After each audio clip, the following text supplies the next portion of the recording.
It's day 3 on the backyard project, and we were back at Home Depot getting some lumber to build the planter boxes today. It is going to be a quicker video, shorter day because it's the weekend, and I went to the gym in the morning.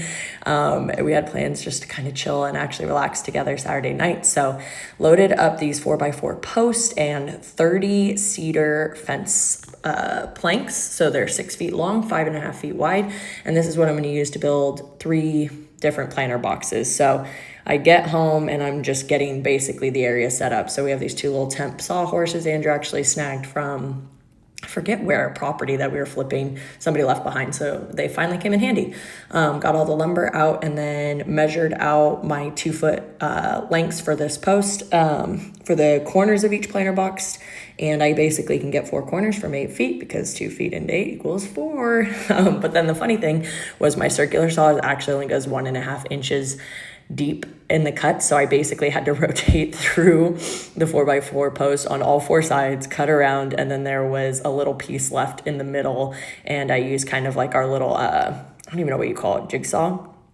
It's a saw we use to cut ribs actually on meat most often. So we use this and I was able to cut through the post. It was a little wonky, but it was fine. It didn't have to be perfect. And then I went ahead and measured a quick little, not measured, but just did a quick little line on the top of each of these fence boards just to make sure I could keep a straight line. So my edges were as clean as they could be without being perfect. I mean, it's still by eye, by hand. So doing my best. It doesn't need to be perfect by any means.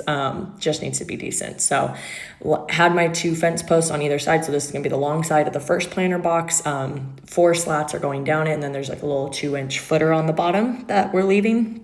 And so getting those all nailed down, starting at the top, working my way down, making sure everything's nice and square.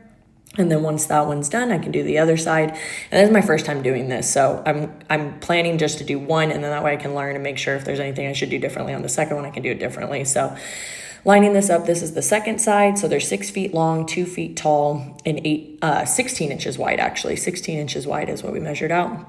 And then getting these square, I got the first one on the top on both sides screwed in, and then I was able to go back and forth and get those last 3 little planks on. So that was 1 6-foot post that I cut down. I basically used 68 of the 72 inches to get my 4 little 16-inch slats on each end. So in total, it took 10 fence posts per planter box. So this was great. It was super, super easy. 1 big 4x4. These were under $30 each, basically. So had Andrew come help me just to walk this one over, and it fit like a glove. So super proud of that. It literally just slid right into where I measured. Love when a plan comes together.